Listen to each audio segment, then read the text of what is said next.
Cette vidéo comporte tous les commentaires d'études sur les versets disponibles dans la Bible d'études Esprit et Vie, dans Apocalypse, chapitre 3. Verset 1. Tu es mort. L'église de Sardes était morte spirituellement. Seuls quelques-uns de ses membres restaient fidèles à l'Évangile. Extérieurement, elle paraissait vivante et active, et elle avait la réputation d'être florissante et spirituelle. Peut-être avait-elle une belle apparence de piété, mais non le véritable pouvoir et la justice du Saint-Esprit. Mais Jésus voyait la vie intérieure et le cœur des gens. Verset 4. À Sardes quelques hommes. Au travers de l'histoire de l'Église, il y a toujours eu quelques hommes, une minorité, qui n'ont pas souillé leurs vêtements, et qui ont tenté de revenir à la consécration simple et pure à Christ conformément aux apôtres et à beaucoup de chrétiens du Nouveau Testament, 2 Corinthiens 11 verset 3. Verset 5. Je n'effacerai point son nom. Il est clair que quiconque passe par la nouvelle naissance, mais refuse ensuite de persévérer dans la foi et de triompher, verra son nom effacé du livre de vie, voir chapitre 2 verset 7, note, ce qui signifie qu'il perdra son salut éternel, chapitre 2 verset 7 et verset 10 à 11, et qu'il sera condamné à être jeté dans l'étang de feu, chapitre 20 verset 15. C'est ce que l'Esprit dit aux églises, verset 6, chapitre 13 verset 8, 20 verset 12, 21 verset 27, voir Exode 32 verset 32. Verset 7. Philadelphie. Philadelphie était une église fidèle qui gardait la parole de Dieu et ne reniait pas le nom de Christ. Les chrétiens de Philadelphie avaient été en butte à l'opposition du monde et avaient refusé de se conformer aux tendances perverses des autres églises. Ils avaient persévéré dans la loyauté à Christ et à l'Évangile, versets 7 à 10. À cause de leur fidélité persévérante, Dieu a promis de les garder à l'heure de la tentation, voir note suivante. Verset 10. L'heure de la tentation. La promesse de Christ de garder les fidèles de Philadelphie à l'heure de la tentation est identique à celle de 1 Thessaloniciens 1 verset 10. Jésus, qui nous délivre de la colère à venir, elle s'étend à tous les fidèles du Seigneur à travers les âges, verset 13 et verset 22. Cette heure, c'est la période, fixée par Dieu, d'épreuve, de colère et de détresse qui viendra, sur le monde entier, au cours des dernières années de cet âge, juste avant l'établissement du royaume de Christ sur la terre, chapitre 5 verset 10, chapitre 6 à 19, 20 verset 4. À ce sujet, la Bible nous révèle les doctrines suivantes.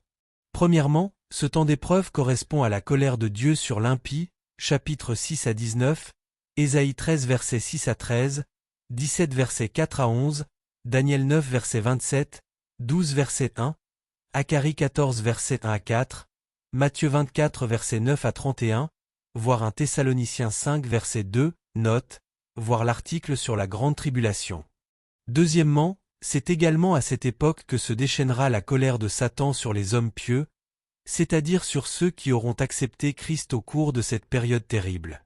Ils endureront la faim, la soif, les difficultés climatiques, chapitre 7 verset 16, ainsi que de terribles souffrances et des larmes, chapitre 7 verset 9 à 17, Daniel 12 verset 10, Matthieu 24 verset 15 à 21. Ils seront frappés indirectement par des catastrophes naturelles, guerre, famine et mort. Ils seront persécutés et torturés, et beaucoup souffriront le martyre, chapitre 6 verset 11, 13 verset 7, 14 verset 13.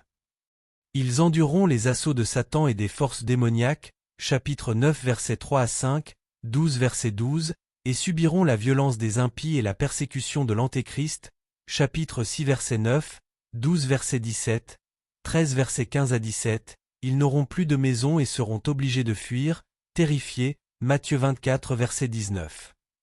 Ce sera si terrible que les saints qui mourront pendant la tribulation seront considérés comme privilégiés, puisqu'ils se reposeront de leurs travaux et seront délivrés de la persécution, chapitre 14 verset 13. Troisièmement, quant à ceux qui auront triomphé du malin avant cette heure, voir chapitre 2 verset 7, note, Luc 21 verset 36, note, Dieu les gardera de cette période d'épreuve, vraisemblablement grâce à l'enlèvement, au cours duquel il enlèvera ses fidèles à la rencontre de Christ dans les airs avant de déverser sa colère, voir Jean 14 verset 3, note, voir l'article sur l'enlèvement.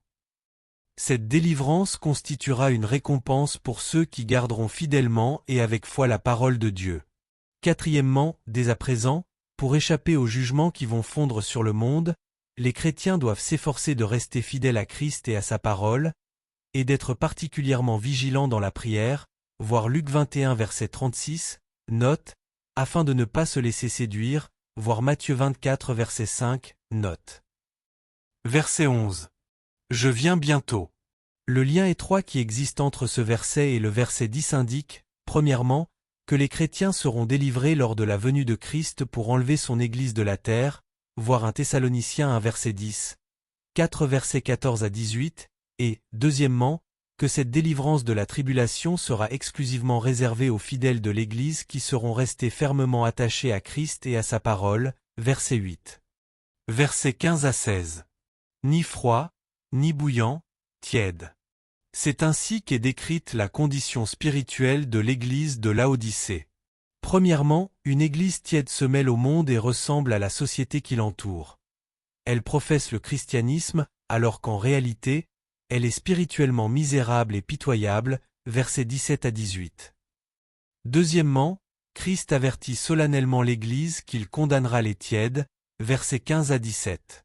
Troisièmement, il invite sincèrement l'Église à se repentir et à être rétablie dans la foi, la justice, la révélation et la communion avec lui, versets 18 à 19. Quatrièmement, à une époque de tiédeur spirituelle généralisée, les promesses de Christ aux églises triomphantes sont toujours valables. Il viendra à elles pour les bénir et leur donner la puissance du Saint-Esprit, versets 20 à 22. Il ouvrira une porte que personne ne pourra fermer afin qu'elle puisse glorifier son nom et proclamer son évangile éternel, verset 8. Verset 20.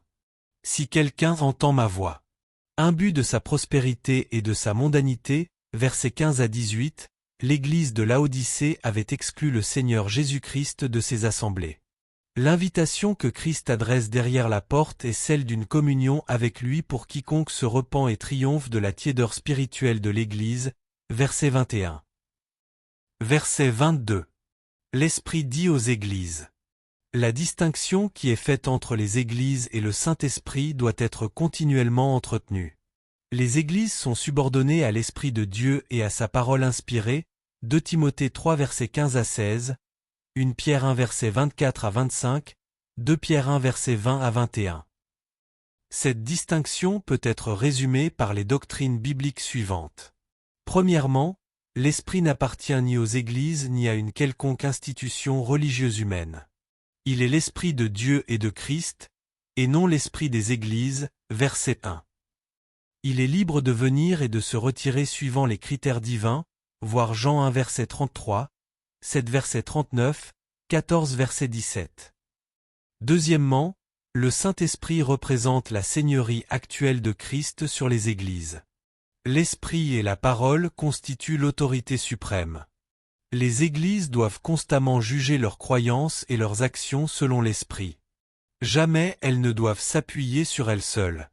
L'Esprit et la parole inspirée surpassent, et de loin, les Églises de l'histoire. Troisièmement, le Saint-Esprit ne demeurera dans une Église qu'aussi longtemps que cette dernière demeure fidèle à Christ et à sa parole, et entend ce que l'Esprit dit aux Églises, chapitre 2 verset 5, verset 16 et verset 22 à 23, 3 verset 3 et verset 15 à 16.